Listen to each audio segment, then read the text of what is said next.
Hello, and welcome back to the Queen City Guitar Shop, or perhaps welcome to the Queen City Guitar Shop for the first time. I want to say Happy New Year first of all. We're about a week into the new year, and as there were so many people that joined the channel in 2021, I thought this might be a good time to reintroduce myself and also to give a little update on what I'm looking forward to in the shop in the year ahead. I feel like most of these videos are like process videos, and it might be kind of nice to get a look or to hear a little bit about what I'm anticipating working on in the future. My name is Aaron, and I'm the sole person behind Queen City Guitars. I started building in Denver in 2012 as a student, and I built there for a while, and then I moved to Oakland, California. And I was building in Oakland for about 6 years before making another move this last fall to Brattleboro, Vermont. I just finished setting up my shop far enough along at least that I can start working, and I got about a week of work in before taking some time off for the holidays. And that's been really nice. It's also been really nice to return to winter. I walked to work this morning through some fresh snow, and this is the first winter I've had since I left Denver. So it's been refreshing to get back to. So I built acoustic steel strings, predominantly using hand tools. I focus on blending traditional techniques and traditional construction methods with more modern approaches, always aiming for creating powerful and responsive guitars that are aesthetically pleasing to the eyes and the ears, and also with an eye towards building guitars that are going to last a long time. I'm working with trees that have lived for centuries or maybe millennia in some cases, and I think it's really important to keep that in mind, keep the preciousness of the materials in mind while building, and to really strive to make something that's going to last a very long time and be functional for its entire life. And so I have a real interest in blending whatever approaches I can to make that happen, which brings us pretty nicely into kind of the things that I'm excited about looking forward into 2022 as relate to my build process and my time in the shop. If you've been following along with my videos, you know that I've been working on a cantilever neck guitar. If you haven't been, you can check out the video where I talk about that from last year. But that's exciting in a few ways for me. I mean, I think it's going to look pretty cool.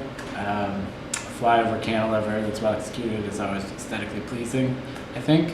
But it's not really the reason that I decided to embark upon trying to design a cantilever neck for my guitars. The big reason for me is that every steel string guitar over its lifespan is going to need to have the neck reset, and a cantilever that decouples the fretboard extension from the body of the guitar, from the top, it's not glued down, is going to make a neck reset in the future a lot easier. And instead of having to break that glue joint, it's just a matter of unbolting it and adjusting the heel on the neck to arrive at the correct angle to keep it playable. And I think it's often a thing that I see with older guitars is that as the guitar ages, it becomes less and less playable, but it also is daunting and expensive to do a neck reset. So I'm looking forward to hopefully making that a little bit easier for the guitars that I build with a cantilever neck. I'm hoping that I will be stringing this one up in a couple months. I just finished the binding on it. I need to scrape it level, and I need to knock out the neck and put the finish on the guitar. And at that point, I can evaluate the cantilever design and hopefully be incorporating it into new builds later on in 2022. And speaking of finish, that is another area that is going to change significantly in my builds in the future. I started out as a student doing French polish on guitars, and I really like French polish. I think often it's touted as, depending on who you talk to, either like the greatest guitar finish ever or is horribly antiquated and fragile and essentially not useful on modern guitars. And that kind of pushed me away from using it as I started building post my time as a student. So I've been doing nitro pretty much as a standard since then, occasionally shellac French polishing a guitar.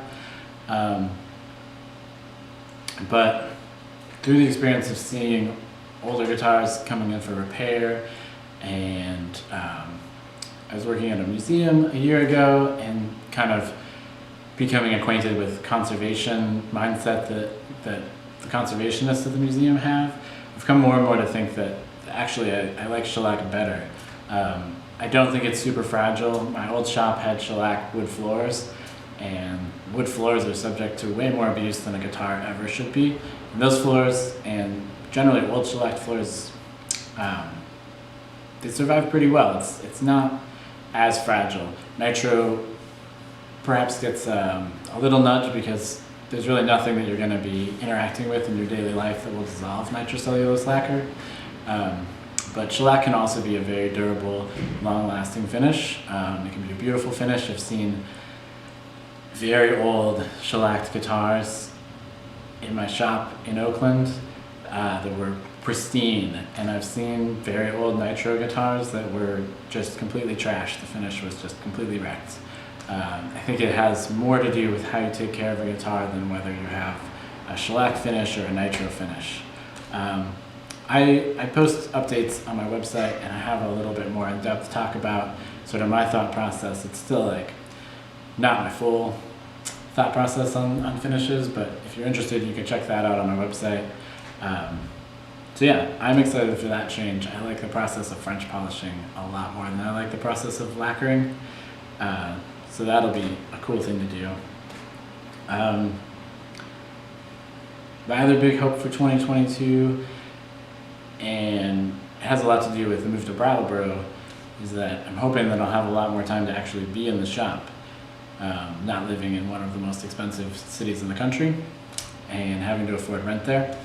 So that would mean having more time to make videos as well, which I'm excited about. And if you've been following the channel, maybe you're also excited about. I have some thoughts in mind.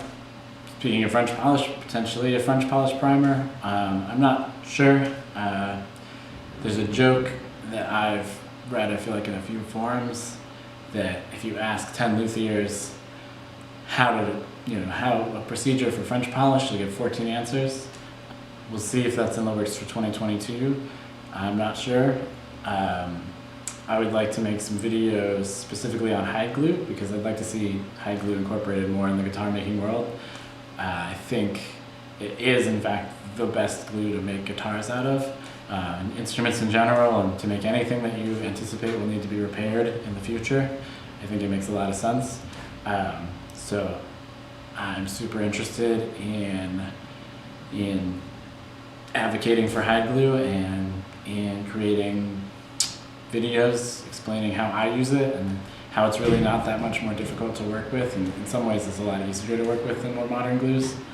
So those are some thoughts I have, but I'm super interested in what people that actually watch the channel are interested in hearing about. So if there's something in my process or in the process of guitar building that you'd like to hear my take on, I'd love to hear about it. You can leave me a comment, you can send me an email. I can't guarantee that I will get to it instantaneously, but I will do my best to get a video up in a timely manner addressing that topic. So, as I said, I have a newsletter that you can sign up for on my website. I send out pretty, not super often, but occasional updates about things that are going on in the shop, behind the scenes photos, announcements if I'm going to be at a guitar show somewhere, and some philosophizing about guitar building. And a lot of those I'll post on the website, and so anybody can read them, but sometimes I'll send stuff exclusively to people on the newsletter. So if you're interested in that, I'd encourage you to go to the website, check it out, sign up. You won't get more than like an email a month. Reasonably, you'll probably get a couple a year from me. It's not something I do super often, but it is one way to get another behind the scenes look into the shop. So yeah, that's about it for the update. I'm pretty excited for new developments in 2022, and yeah, excited to share more of my guitar building process with you. Thanks for watching today. It's not really a how-to video, but if you've enjoyed videos that I've put up in the past, please hit the like button. It helps to indicate to YouTube that this video is liked, and by extension that the channel is appreciated, which helps to encourage YouTube to show the channel to other people, and getting more views helps to motivate me to make more videos, so it's kind of a win-win for everyone. And yeah, thanks for watching today, thanks for watching in the past, and hopefully thanks for watching in the future. Happy New Year, hope to see you next time.